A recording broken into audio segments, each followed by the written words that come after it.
Hello, नमस्ते. प्रणिपात मित्रांनो, मी अभिषेक सावरकर. टेक्नोहर्ट्स या YouTube चॅनलवर तुमच्या सर्वांचे मी मनापासून स्वागत करते.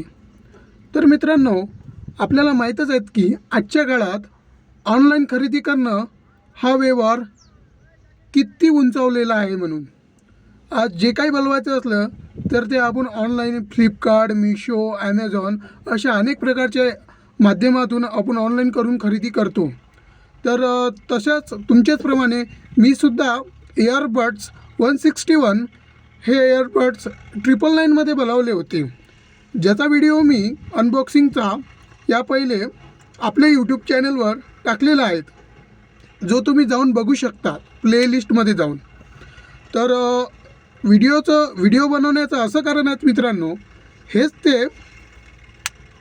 ते एअरबड्स आहे 161 जे की मी 999मध्ये घेतले. याची एक खरी गंमत अशी आहे की घेऊन मला 14 ते 15 महिने झाले आणि लगेच तिथून 5 महिने झाले घेऊन, तर एक फॉल्ट क्रिएट असा झाला की जो उजव्या कानाचा एअरबड्स होता, म्हणजे हा अचानकपणे बंद पडला आहे. 1000चे आहेत मित्रांनो हे एअरबड्स, आणि ते पण फ्लिपकार्ट अशा ट्रस्टफुल ॲपवरून मी घेतले आणि सडनली तो बंद पडला.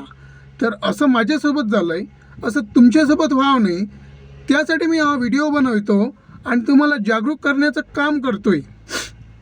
तर गंमत अशी झाली मित्रांनो, वापरले मी, व्यवस्थित हाताळले, व्यवस्थित चार्जिंग लावली, सांगितली त्या टाईमला आणि तितकीच चार्जिंग केली. असं नाही की बा मी जास्त चार्जिंग केली किंवा लावूनच ठेवले किंवा हाताळणं योग्य नव्हतं माझं, असा काहीच प्रकार नव्हता. हाताळणं आणि यूज करणं सर्व योग्य होतं आणि यूज तर मी फारच कमी करत होतो.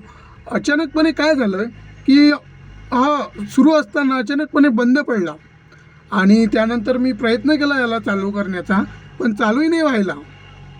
जेणेकरून तुम्ही जर मागे पुढे हे स्कॉट घेण्याचा प्रयत्न केला किंवा घेण्याचा विचार केला तर तुमच्यासोबत अशी फसवणूक व्हावं नाही, जशी आज माझ्यासोबत झाली तशी पुढे चालून तुमच्यासोबत व्हावं नाही, याबद्दल मी हा व्हिडिओ बनवतो आहे. याचा अनबॉक्सिंगचा व्हिडिओ तुम्ही बघून घ्या आणि आपल्या फ्लिपकार्टवर दाखवते त्याप्रमाणे यावर बरंचसं काही स्पेसिफिकेशन आता फिक्कं पडल्यासारखं वाटतंय मित्रांनो. 1000 म्हणजे रक्कम कमी नाही आहेत, बरं, खरंच कमी नाही आहेत. हे आपल्याला मागं पुढे घ्यायचे असले तर थोडं इन्क्वायरी, चौकशी किंवा प्राईस कंपॅरिझन करायचं आणि शक्यतोवर ऑफलाईनच घेण्याचा प्रयत्न करायचं असं मी म्हणतो आहे.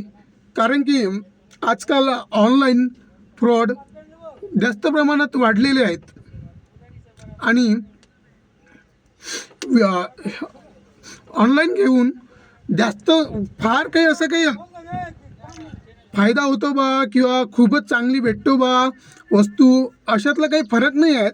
जवळपास सारखंच भेटतो. उलट ऑफलाईनमध्ये जे आपण वस्तू घेतो त्यामध्ये प्रॉफिट जास्त मिळतो आपल्याला आणि फेस टू फेस व्यवहार केला जातो. तो फेस टू फेस व्यवहार केल्यामुळे आपल्याला दुकानदार किंवा विक्रेता जास्त प्रमाणात सुद्धा ऑफर देऊ शकतो. ॲप्लिकेशनवर कसं असते, लिमिटेड ऑफर असतात, मर्यादित ऑफर असतात आणि आपण त्याच काळामध्ये आपण खरेदी करू शकतो ऑफरमध्ये. पण जेव्हा आपण ऑफलाईन घेतो तेव्हा तसं नसतो. आपण जेव्हा म्हणून तेव्हा दुकानात जाऊन भाव करू शकतो आणि योग्य त्या दरात घेऊ शकतो. तर अशा प्रमाणात आपली फसवणूक झालेली आहे मित्रांनो. आपली म्हणजे माझी फक्त स्वतःची. जी फसवणूक माझ्यासोबत झाली ती तुमच्यासोबत व्हावं नाही आणि सावधगिरीने तुम्ही पुढे चालून जर घेण्याचा विचार केला किंवा घेतले असाल तर त्याबद्दल तुम्ही जागरूक कसे व्हाल या व्हिडिओच्या माध्यमातून मी तुम्हाला सांगू इच्छितो. धन्यवाद, थँक्यू. भेटूया नेक्स्ट व्हिडिओमध्ये. व्हिडिओ आवडल्या असल्यास लाईक, शेअर, सबस्क्राईब करून ठेवा. पुढील माहिती आणखी अनेक प्रकारची मी तुम्हाला यूट्यूब चॅनलवर देत जाईल. धन्यवाद पुन्हा एकदा.